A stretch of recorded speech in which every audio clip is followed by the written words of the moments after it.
বলতে পারো বড় মানুষ মোটর কেন চড়বে, গরিব কেন সে মোটরের তলায় চাপা পড়বে।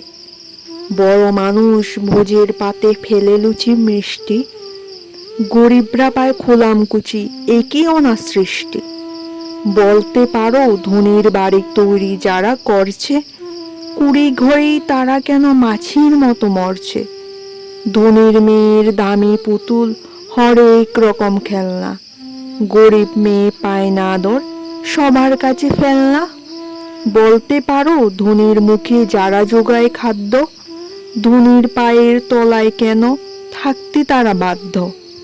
হিংটিং ছট প্রশ্ন এইসব মাথার মধ্যে কামড়ায়, বড় লোকের ঢাক তৈরি গরিব লোকের চামড়ায়।